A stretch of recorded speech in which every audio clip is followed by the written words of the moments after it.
Welcome guys in my channel. Today I'll be talking about communication. संचार माध्यम बहुत ही important, जिस माध्यम से हम आपके सामने रूबरू हैं वो इसी का नतीजा है. This is the result of it. आइए हम हिंदुस्तान के संचार माध्यम यानी कम्युनिकेशन की तरफ चलें. हालांकि संचार माध्यम में बहुत सारी चीजें ली जा सकती हैं, जैसे फैक्स है, टेलीग्राफ है, मोबाइल है, रेडियो, टेलीविजन, इंटरनेट और सैटेलाइट्स. ये सारी चीजें मिलकर ही कम्युनिकेशन का सिस्टम बनती हैं, एक मीडियम बनती हैं, उसका माध्यम बनती हैं. तो आइए इसको हम स्टार्ट करते हैं हिंदुस्तान में लेग वाइज, चरणबद्ध तरीके से कैसे इसको स्टार्ट किया गया. वैसे तो स्टार्ट अगर देखा जाए बहुत पहले, यानी प्रिंट मीडिया हमारे हिंदुस्तान में बहुत पहले बंगाल में ही शुरू हो चुका था. लेकिन धीरे धीरे अगर हम पहले चरण की तरफ चलें, यानी टेलीग्राफ की दुनिया में चलें, तो टेलीग्राफ लाइन वेस्ट बंगाल में डायमंड हार्बर एक बहुत मशहूर जगह है. वो सी क्या है, वो बे है, एक खाड़ी है, उसका किनारा है. डायमंड हार्बर 1851 में एक तरह का तार बिछाया गया टेलीग्राफ, और उसकी लाइन को आगरा तक जोड़ा गया. तो एक हम देखते हैं कि वहां से जो स्टार्ट हुआ है वो धीरे धीरे हमारे इस हिंदुस्तान की आजादी से पहले का है, क्योंकि ईस्ट इंडिया कंपनी उसने स्टार्ट किया था. लेकिन अब हम दूसरे चरण की तरफ आए, तो दूसरे चरण में हमने टेलीफोन की तरफ अपना रुख किया. टेलीफोन 1881 में जब इंग्लैंड की एक कंपनी, ओरिएंटल कंपनी थी, उसने कोलकाता, मुंबई, चेन्नई और दिल्ली में स्टैब्लिश किया अपने जगहों को और स्टार्ट कर लिया टेलीफोन को. एक स्थान से दूसरे स्थान तक बात करने की जो सुविधा होती है उसे स्टार्ट किया. लेकिन टेलीफोन में सबसे महत्वपूर्ण दिन आता है 28 जनवरी 1882, 28 जनवरी 1882. इसे रेड लेटर डे कहा जाता है, खुशी का दिन कहा जाता है, जब कई शहर एक साथ टेलीफोन के जरिए जुड़ गए. तीसरे चरण में जो तीसरा लेग है, थर्ड लेग, उसमें हम रेडियो की तरफ चलते हैं. बहुत सारे लोगों ने रेडियो सुना भी होगा, सुनते भी हैं, बहुत सारे कार्यक्रम सुनते हैं आप. लेकिन इसका एस्टैब्लिशमेंट अगर देखा जाए तो हमारे हिंदुस्तान के अंदर 1927 में शुरू हो चुका था, और मुंबई और कलकत्ता में पहले प्राइवेट कंपनीज ने इसको स्टार्ट किया. लेकिन धीरे धीरे 1930 में इसको नेशनलाइज कर लिया गया और उसका नाम इंडियन ब्रॉडकास्टिंग कॉर्पोरेशन रख दिया गया.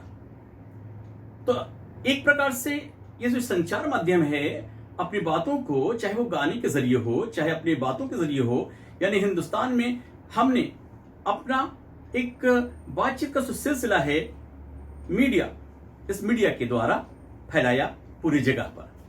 आइए चौथे चरण की तरफ चलें. चौथा चरण दूरदर्शन. दूरदर्शन आप समझ ही रहे हैं, दूर के दर्शन, यानी दूर से जब हम किसी चीज का दर्शन करते हैं. संचार माध्यम में एक बहुत बड़ा रिवॉल्यूशन था, एक क्रांति थी हमारे हिंदुस्तान के अंदर. वैसे तो आजादी के फौरन बाद से ही इस पर कार्य आरंभ हो गया था. करीब करीब 15 सितंबर 1959 1959 को ये उस समय पंडित जवाहरलाल नेहरू हमारे हिंदुस्तान के प्रधानमंत्री थे.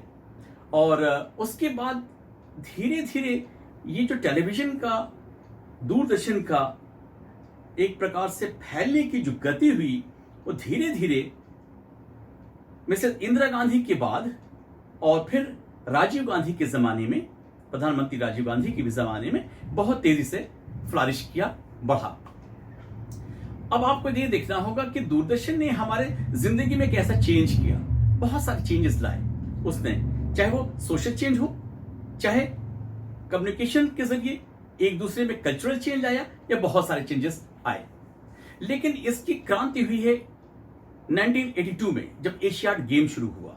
उस वक्त पूरे इंडिया के अंदर दूरदर्शन से एक तरह से जोड़ दिया गया पूरे हिंदुस्तान को, और पहली बार सारे हिंदुस्तान के लोगों ने एशियन गेम को देखा।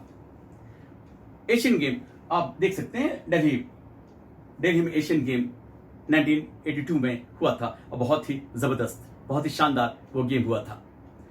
और इसको होस्ट करने वाला हमारा हिंदुस्तान उस वक्त अपने बहुत सारे सीमित संसाधनों के बावजूद इसमें बहुत सारी तरक्की भी हुई उस एरिया की, उस क्षेत्र की। आइए अब मैं थोड़ा सा और आगे बढ़ूं। 5वां चरण है वह है कंप्यूटर का। कंप्यूटर के मामले में हिंदुस्तान बहुत आगे बढ़ गया, और खासतौर से मिसेस इंदिरा गांधी के बाद से कंप्यूटर युग की शुरुआत जो होती है वो राजीव गांधी प्रधानमंत्री जब थे तो इसको ज्यादा बढ़ा दिया गया, बहुत फैलाया गया, और कंप्यूटर की दुनिया में नो डाउट राजीव गांधी जी का योगदान भुलाया नहीं जा सकता है। उन्होंने सारे हिंदुस्तान को संचार माध्यम के इस दूरदर्शन से या कंप्यूटर के बाद उन्होंने बड़ी मेहनत की, और कंप्यूटर का ये दौर जो रहा है वो 86 में सी डॉट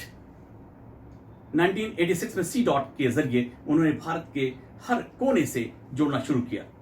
कंप्यूटर में एक बहुत बड़ी क्रांति आई, वो थी रेलवे की। रेलवेज में कंप्यूटरीकृत यानी कंप्यूटराइज टिकट का सिस्टम, ये बहुत बड़ी उपलब्धि थी। जहां मैन पावर बहुत ज्यादा होता था, बहुत तेजी से उसको एक तरह से मिनिमाइज किया गया और कंप्यूटर को बहुत विस्तृत पैमाने पर इसको किया गया। हिंदुस्तान के हर जगह, हर वो बड़े शहर में ही नहीं, छोटे छोटे एस्टैब्लिशमेंट में और बहुत सारे उद्योग धंधों में कंप्यूटर का इस्तेमाल होने लगा, यहां तक कि ऑफिसेज में होने लगा। और आज तो कंप्यूटर आपकी जिंदगी की एक जरूरत बन गई है, वो आपके घरों में रखा होता है। कंप्यूटर के बाद लैपटॉप्स आ गए, तो ये चीजें बहुत तेजी से आपके जीवन को परिवर्तित कर दी, आपके लाइफस्टाइल को चेंज कर दिया। अब आइए 6वां जो चरण में हम प्रवेश करते हैं वो है उपग्रह, सैटेलाइट।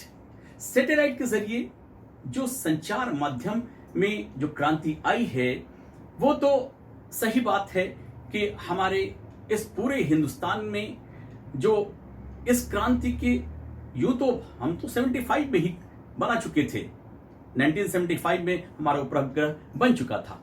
लेकिन अगर देखा जाए तो फर्स्ट संचार जो उपग्रह रहा है वो करीब करीब 19 जून को यह आरंभ होता है 1981 में। वो फ्रेंच गुयाना, आप इधर मैप में देखें, फ्रेंच गुयाना वहां से छोड़ा गया था। अब वो धीरे धीरे विकास का रास्ता हमने चुनना शुरू कर दिया। 75 में तो पहला हमने छोड़ा, लेकिन 81 में जब हमने संचार माध्यम में थोड़ा सा प्रोग्रेस किया तो उसके जरिए से हम बहुत चीजों में आगे बढ़ गए। देखिए, इसमें एक बात ध्यान रखना पड़ेगा हमको कि हमने उपग्रह बहुत सारे छोड़े, और आप तो इसरो का नाम सुनते ही हैं, जानते ही हैं। इसरो इंडियन स्पेस रिसर्च जो ऑर्गेनाइजेशन है हिंदुस्तान का, वो बहुत ही मशहूर है, बड़ा वर्क करता है। और इसने आप एपीजे अब्दुल कलाम का नाम सुना ही होगा, और बहुत सारे इसमें मशहूर लोग शामिल थे। इन लोगों ने स्पेस को काफी तरक्की दी है, और इस तरक्की में सूचना जो माध्यम है उसके साथ साथ जो आर्मी से जुड़े हुए चीजें हैं, जैसे करीब 370 के आसपास हमने कुल मिलाकर के स्पेस में अपने स्टेशन में जो सैटेलाइट छोड़े हैं, उसमें 320 के आसपास तो सैनिक जो सैटेलाइट है, सैनिक सैटेलाइट 320 है। अगर हम चंद्रयान छोड़ चुके होते, यानी वो लैंड सक्सेसफुल कर लेता, तो हम 371 हो जाते, 371 हो जाते। लेकिन अभी हम 370 पर हैं, और आई होप कि हम लोग जरूर कर लेंगे। लेकिन हमें इस मिशन के आगे भी बहुत कुछ करना है। आइए, इस सैटेलाइट में जो इसने हमको क्या दिया, एक बहुत बड़ा परिवर्तन, जानते हो वो क्या है? मौसम की जानकारी। पहले, आज से 50 साल पहले, 60 साल पहले हम मौसम के बारे में बहुत ज्यादा जानकारी नहीं पा पाते थे, लेकिन आज हम तूफान है, आंधी है, तूफान है, या वर्षा है, बारिश है, किस तरह से तूफान आने वाला है, हम 72 घंटे ये नहीं, बल्कि हम समझते हैं कि एक हफ्ते पहले से ही हम प्रोडिक्शन कर लेते हैं। तो ये बहुत बड़ा सैटेलाइट का एक यूं कह लें कि हमको एडवांटेज मिला, एक क्रांति है ये बहुत बड़ी। सैटेलाइट के द्वारा हमने बहुत बड़ा क्रांति किया इस फील्ड में, संचार के माध्यम में।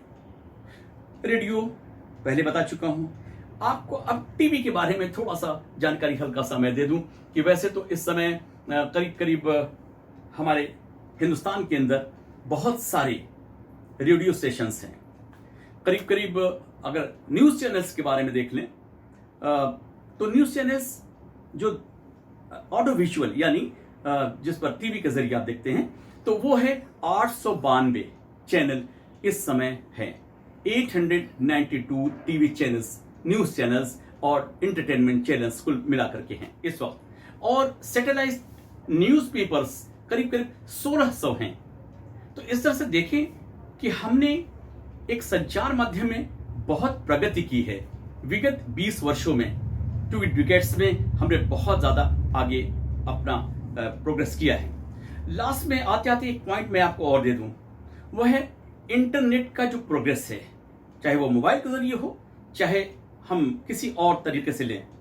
इंटरनेट में अभी हम हिंदुस्तान में 4G 5G तक जा रहे हैं। हालांकि जापान और चाइना हमसे बहुत आगे निकल चुके हैं, लेकिन हम लोग फिर भी बहुत कोशिश में हैं कि काफ़ी कॉम्पिटिट करें। लेकिन साथ साथ हमें देखना होगा कि इस स्पीड के साथ साथ हमें किस तरह से इसको कैप्चर करना होगा। इंडिया जो इंटरनेशनल मार्केट है उसको इंटरनेट के जरिए किस प्रकार से बीट कर सकती है। लेकिन साथ साथ एक चीज और भी मैं बता दूं, इसकी जो उपयोगिता है, यूटिलिटी है, वो आज के जमाने में आप देखिए कि रोबोटिक जो सर्जरी है, डिस्टेंट सर्जरी है, वो होने लगी है। ये भी संचार माध्यम का कमाल है कि आज ऐसा संभव हो चुका है। तो हमारा भारत इस प्रकार संचार माध्यम में, कम्युनिकेशन में अब जाकर के बहुत स्ट्रांग हो रहा है।